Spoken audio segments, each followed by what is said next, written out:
Hello friends, welcome to my channel Tech Vegan. मैं हूं आशीष। आज मैं आपको बताने वाला हूं कि कैसे मल्टीपल डिस्प्लेस को इंटरफेस किया जा सकता है नोड एमसीयू के साथ। तो नोड एमसीयू एक वाईफाई मॉड्यूल है, आप देख सकते हैं। हम इसी नोड एमसीयू के साथ मल्टीपल डिस्प्ले हम एक से ज़्यादा डिस्प्ले को इंटरफेस करेंगे, वो भी अलग अलग टाइप के। तो पहला डिस्प्ले तो ये रहेगा 16:2 कैरेक्टर डिस्प्ले। ये 16:2 LCD डिस्प्ले है, हम इसे इंटरफेस करेंगे और इसके साथ OLED डिस्प्ले को भी इंटरफेस करेंगे। मतलब हम दोनों डिस्प्लेस को एक साथ इंटरफेस करेंगे इस वाईफाई मॉड्यूल के साथ। चलिए स्टार्ट करते हैं। तो पहले बात करते हैं हार्डवेयर रिक्वायरमेंट की। आप देख सकते हैं नोड MCU CP2102 बेस मैंने यूज़ किया है। ठीक है, तो इसमें CP2102 IC लगी है। ESP8266 इसमें चिप लगा हुआ है और इस बोर्ड का नाम है नोड MCU। एक और बोर्ड आता है लोलिन, जिसका नाम है, बिल्कुल इसकी कॉपी है, लेकिन वो साइज़ में थोड़ा सा बड़ा होता है। वो ब्रेड बोर्ड पे फिट नहीं होगा, आपको 2 ब्रेड बोर्ड्स की ज़रूरत पड़ेगी। Second, OLED display. तो ये मोनोक्रोम OLED डिस्प्ले है जिसमें सिर्फ 4 ही पिन है, लेकिन डेटा कम्युनिकेशन के लिए सिर्फ 2 ही पिन इसमें यूज़ होती है। मतलब आपके कंट्रोलर में सिर्फ 2 पिन इस डिस्प्ले के लिए यूज़ होने वाली है। उसके बाद है 16:2 कैरेक्टर डिस्प्ले। 16:2 का मतलब होता है कि इसमें टोटल 16 कॉलम्स होती है और रो 2 होते हैं। तो मतलब आप एट ए टाइम 32 कैरेक्टर्स इसमें डिस्प्ले कर सकते हैं। इसमें कोई आप फॉन्ट साइज़, फॉन्ट स्टाइल, ये सब सेटिंग्स नहीं कर सकते, लेकिन आप OLED डिस्प्ले में कर सकते हैं। आप इसमें फॉन्ट साइज़ बढ़ा सकते हैं, कम कर सकते हैं, जैसा चाहिए आपको कर सकते हैं। अब ये जो OLED डिस्प्ले है, इसमें 20% जो पोर्शन है वो येलो कलर में है और बाकी 80% जो पोर्शन है वो ब्लू कलर में है। आपको कंप्लीट ब्लू भी मिल जाएगी और कंप्लीट वाइट भी मिल जाएगी। 3 टाइप्स का डिस्प्ले अवेलेबल है। इसकी जो साइज़ है वो 128/64 बिट। नेक्स्ट, LCD डिस्प्ले हम डायरेक्टली इंटरफेस नहीं कर सकते। LCD को हम डायरेक्टली इंटरफेस नहीं कर सकते नोड MCU के साथ। आपको I2C कन्वर्टर की ज़रूरत पड़ेगी। ये भी इजीली अवेलेबल है मार्केट में। लिंक मैं आपको डिस्क्रिप्शन बॉक्स में मैंने दे दिया है। ठीक है, तो इसी के थ्रू हमें I2C कम्युनिकेशन करके इस डेटा पे डिस्प्ले इंटरफेस करना है। तो यहाँ पे अब इसे कनेक्ट कैसे करते हैं वो मैं आपको बताता हूँ। और लास्ट, आपको केबल्स की ज़रूरत पड़ेगी। इसे हम जंपर केबल्स कहते हैं।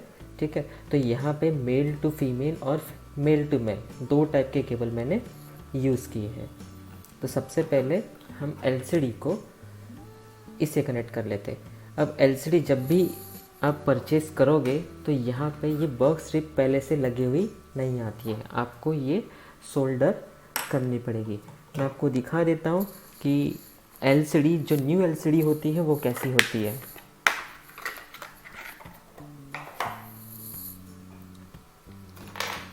देखिए इस तरह से आती है। तो 2 कलर में अवेलेबल है, एक है ब्लू और दूसरी येलो। तो बैकलाइट जो होता है इसका येलो कलर का होता है और ये ब्लू। आप दोनों में से कोई भी यूज़ कर सकते हैं, दोनों का इंटरफेसिंग सेम है। हम इसे साइड में रख देते हैं। ठीक है, तो ये बग स्ट्रिप है फीमेल, क्योंकि यहाँ पे मेल बग स्ट्रिप कनेक्ट है। ठीक है, तो ये पहले से ही कनेक्टेड रहता है। अब इसे इस तरह से कनेक्ट करना है। ठीक है, ये इसका फर्स्ट पोजीशन, ये टॉप पोजीशन और ये बॉटम पोजीशन। जहाँ पिंस है वो रहेगी आपकी टॉप पोजीशन। ये जो पिंस आती है ये आपके लेफ्ट साइड में आनी चाहिए। अब इसे इस तरह से कनेक्ट करें।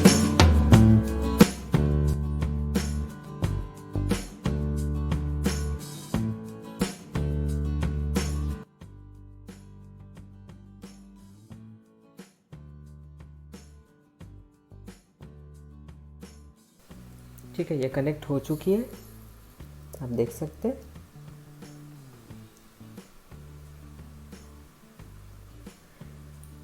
ठीक है, अब हम करते हैं कनेक्शन। तो first female to female wire को हम कनेक्ट करेंगे इसके साथ। कलर का कोई मैटर नहीं है, आप कोई भी वायर कहीं भी कनेक्ट कर सकते हैं। हाँ, लेकिन इंटरफेस के टाइम पे कहीं भी नहीं कर सकते, उसे आपको पर्टिकुलरली वहीं करना पड़ेगा जहाँ ज़रूरत है। ठीक है, अब मैं आपको इसके सारे पिन्स कॉन्फ़िगरेशन को बताता हूँ। फर्स्ट है ग्राउंड, उसके बाद है वीसीसी, ग्राउंड, वीसीसी, एसडीए और एससीएल। ग्राउंड और वीसीसी ये आपको नोड एमसी को कनेक्ट करना है, और एसडीए एससीएल आपको कॉमन करना है इस ओएलईडी डिस्प्ले के साथ। ठीक है, तो कैसे करते हैं मैं बता देता हूँ। तो पहला है ग्राउंड, तो ग्राउंड हम कनेक्ट करेंगे इस ब्रेडबोर्ड के ग्राउंड के साथ। ठीक है, तो ब्रेडबोर्ड पे टोटल 4 ग्राउंड पिन्स होती है। आप एक कॉमन करके ब्रेडबोर्ड के सारे पिन्स को भी यूज़ कर सकते हैं। उसके बाद वीसीसी, अब इस एलसीडी को 5 वोल्ट की रिक्वायरमेंट है। अब नोड एमसीयू का जो ऑपरेटिंग वोल्टेज है वो 3.3 है, एक्टिव हाई वोल्टेज है वो भी 3.3 है। फिर 5 वोल्ट कहाँ से लाएंगे? हम एक्सटर्नल तो हमें देना नहीं है, लेकिन नोड एमसीयू में एक पिन होती है जिसका नाम है वी इन। अगर आपको एक्सटर्नल पावर सोर्स देना है नोड एमसीयू को तो उसके लिए वो पिन होती है, तो वो पिन आप यूज़ कर सकते हैं 5 वोल्ट के लिए। जब आप यूएसबी से पावर अप करोगे तब आपको वी इन पिन से 5 वोल्ट मिलेगा। ठीक है, तो ये हमने कनेक्ट कर लिया है। उसके बाद एस डी ए, ये वाला जो वायर है वो एस डी ए, तो एस डी ए किसके साथ कनेक्ट करना है? ओ एल ई डी के एस डी ए के साथ। आप देख सकते हैं फोर्थ पिन जो है वो है एस डी ए, और फिर जो बची हुई पिन है एस सी एल, वो एस सी एल के साथ। सर्किट डायग्राम आप डाउनलोड कर सकते हैं, लिंक मैंने डिस्क्रिप्शन बॉक्स में दे दिया है। ठीक है, अब ये दोनों कनेक्ट हमने कर दिए हैं। अब बचा है ओ एल ई डी का पावर और S C L S D A node MCU के साथ। उसके लिए आपको 4 केबल्स की ज़रूरत पड़ेगी, तो 1 बाय 1 मैं कनेक्ट कर रहा हूँ। अब SCL स्टार्ट करते हैं लास्ट पिन से, तो SDA से स्टार्ट करते हैं, तो लास्ट जो पिन है वो SDA है। ठीक है, तो SDA पिन हमें कनेक्ट करनी है नोड MCU के D2 के साथ, क्योंकि नोड MCU में जो D2 पिन है वो SDA होती है, मतलब सीरियल डेटा, वहाँ से सीरियल डेटा ट्रांसमिट होगा। Next clock pulse, serial clock pulse SCL। ठीक है, तो मैंने SCL कॉमन निकाला है इन दोनों के SCL से, और उसे कनेक्ट करना है हमें D1 पे। ठीक है, इस तरह से कनेक्शन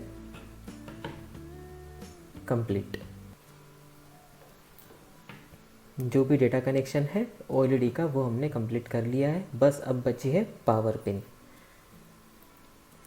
अब OLED 2 टाइप की आती है, जिसमें से फर्स्ट पिन होगी ग्राउंड और दूसरी डिस्प्ले की हो सकती है फर्स्ट पिन VCC, तो वो आपको ठीक से देखना पड़ेगा।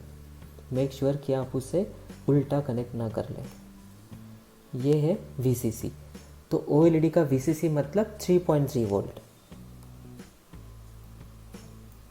इसको मैंने 3.3 पे कनेक्ट कर लिया है। उसके बाद ग्राउंड तो सारे मॉड्यूल्स का ग्राउंड तो कॉमन ही होता है, तो आपको ग्राउंड पिंस मिल जाएगी, यहाँ भी है और यहाँ भी है, तो मैं इसको यहाँ कनेक्ट कर देता हूँ। ठीक है, तो काफ़ी इजी कनेक्शन है, आप सर्किट डायग्राम भी फॉलो कर सकते हैं। ठीक है, इस तरह से। अब हमें करना क्या है कि हमें एक साथ दोनों को इंटरफेस करना है। आप समझ सकते हो कि दोनों को हमने इंटरफेस के लिए कॉमन केबल यूज़ की है, SCL SDA D1 D2, मतलब D1 D2 से OLED डिस्प्ले भी चलेगी प्लस LCD डिस्प्ले भी चलेगी, तो दोनों को हमें चलाना है। ठीक है, तो ये हार्डवेयर कनेक्शन हमने कंप्लीट कर दिया है। अब बढ़ते हैं प्रोग्रामिंग की तरफ। अब प्रोग्रामिंग मैंने पहले ही कर ली है, लेकिन मैं आपको प्रोग्रामिंग की सारी डिटेल्स समझा दूंगा। ठीक है, हमने वो सब क्यों यूज़ किया है, हमने कौन सी लाइब्रेरी यूज़ की है, दोनों कैसे इंटरफेस हो रहा है, ये सारी चीज़ें मैं आपको प्रोग्रामिंग में समझाता हूँ।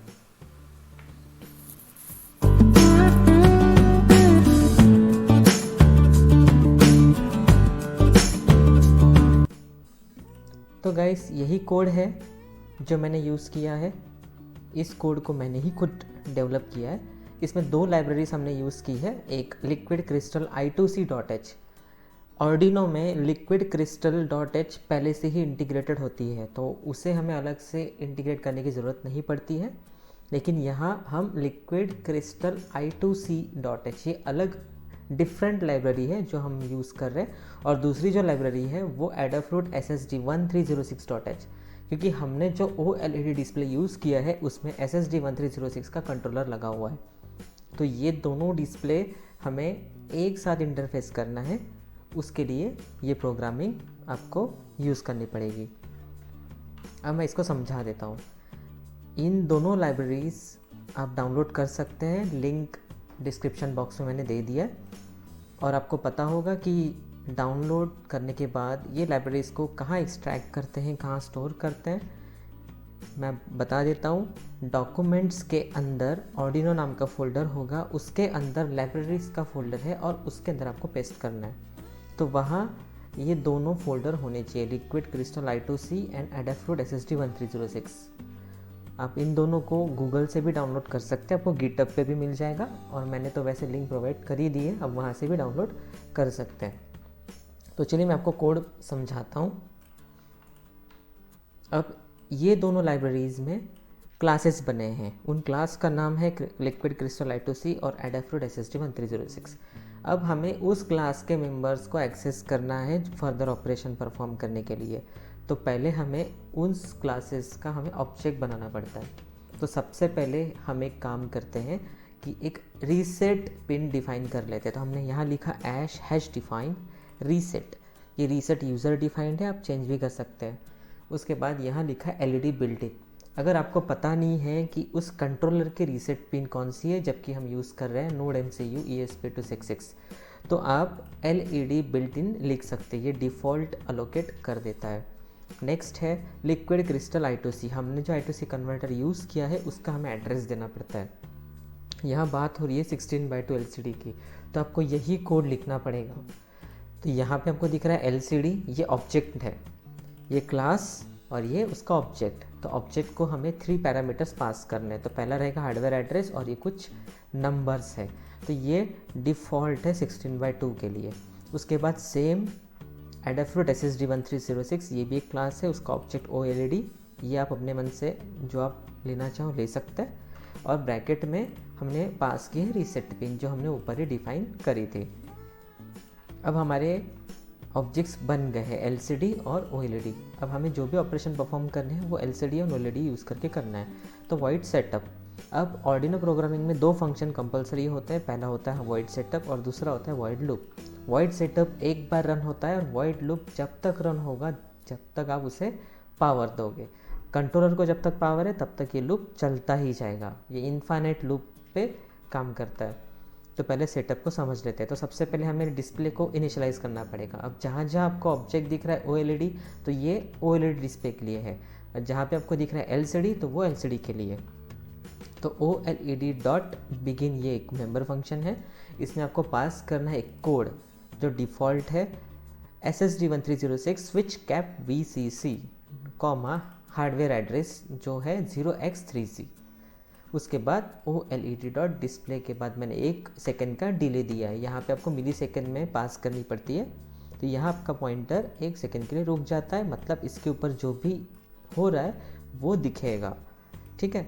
तो इसका आउटपुट दिखेगा 1 सेकेंड के लिए, फिर उसके बाद क्लियर। अब यहाँ क्या दिखेगा, तो स्टार्टिंग में जब हम रीसेट करते हैं या फिर फर्स्ट टाइम रन करते हैं, हार्डवेयर को चलाते हैं, तब एक लोगो दिखता है। तो वो लोगो के लिए मैंने यहाँ पे 1 सेकंड का डिले लगाया। नेक्स्ट OLED.clear डिस्प्ले, जब डिस्प्ले पे कुछ भी डिस्प्ले हो जाता है तो उसे हम पहले क्लियर कर देंगे। नेक्स्ट LCD.init, अब LCD को भी हमने इनिशियलाइज़ कर दिया। LCD.backlight देने से लाइट ऑन हो जाता है, अगर आप ये नहीं दोगे तो लाइट ऑन नहीं होगी। Next OLED.set text colour white, अब ये मोनोक्रोम डिस्प्ले है, अगर आप वाइट प्रोवाइड करते हो कलर, इसका मतलब वहाँ के पिक्सेल्स ग्लो अप करेंगे, अदरवाइज ब्लैक रहेंगे। नेक्स्ट लूप, तो पहले हम LCD से स्टार्ट करते हैं। LCD.clear, LCD object dot clear function clear हो जाएगा। फिर सेट कर्सर 0,0, ये होती है पोजीशन। अब 16:2 LCD, इसे 16:2 क्यों कहा जाता है? इसमें टोटल 16 कॉलम्स हैं और 2 रो है। तो यहाँ पे पहला जो पैरामीटर आएगा वो कॉलम दर्शाता है और जो दूसरा है वो रो दर्शाता है। तो पहले हमें स्टार्टिंग पोजीशन 0 पोजीशन से हमें टाइप करना है वेलकम टू, फिर नेक्स्ट रो में हमें टाइप करना है टेक वीगन। तो 0 मतलब 0 कॉलम 0 रो, और ये 0 कॉलम 1 रो मतलब ये नेक्स्ट रो में आ जाएगा, तो ये टाइप होगा। उसके बाद OLED को पहले हमने क्लियर कर दिया, फिर यहाँ पे टेक्स्ट साइज सेट कर दिया 2, अगेन कर्सर सेट कर दिया, यहाँ अगेन कॉलम एंड रो इस तरह से फॉलो किया जाता है। उसके बाद OLED.print प्रिंट कर दिया वेलकम, फिर प्रिंट LN मतलब न्यू लाइन, हमने कर्सर को नीचे ले लिया, फिर वहाँ पे टाइप किया टू टेक, फिर से न्यू लाइन, देन वीगन। और ये सारे प्रॉपर्टीज़ को अप्लाई करने के लिए आपको ये देना कंपलसरी है OLED.display। LCD में ये देने की ज़रूरत नहीं है। LCD.print आपने टाइप कर दिया, वो रन हो जाएगा, लेकिन यहाँ पे आपको OLED.display देना पड़ता है। तो 1 सेकंड के लिए ये आउटपुट दिखेगा और ये भी, क्योंकि यहाँ डिले दिख रहा है।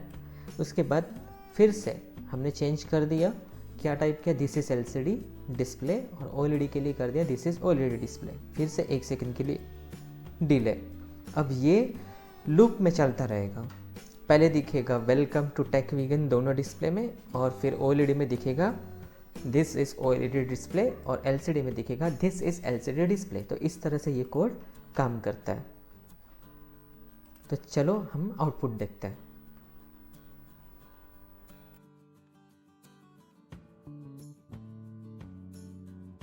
हमने प्रोग्रामिंग कंप्लीट कर ली है, चलिए अब आउटपुट चेक करते हैं।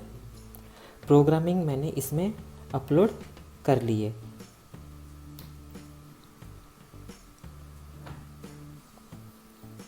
देखिएगा इस आउटपुट आ रहा है, दोनों डिस्प्लेस में अलग अलग डेटा आएगा। ऐसा नहीं है कि दोनों एक ही पिन पे हमने इंटरफेस किया है, सेम पिन में अगर इंटरफेस किया है तो दोनों में सेम डेटा आएगा, ऐसा नहीं है। आप दोनों को अलग अलग वे में इंटरफेस करके अलग अलग डेटा भी डिस्प्ले कर सकते हैं। आप देख सकते हैं दिस इज़ LCD और यहाँ लिख के आ रहा है दिस इज़ OLED डिस्प्ले। तो दोनों में अलग अलग आप डेटा डिस्प्ले कर सकते हैं। ठीक है, काफ़ी सिंपल कनेक्शन है। सर्किट डायग्राम भी मैंने प्रोवाइड करी है, आप इसे विदाउट ब्रेडबोर्ड भी यूज़ कर सकते हैं, प्रोजेक्ट में भी यूज़ कर सकते हैं।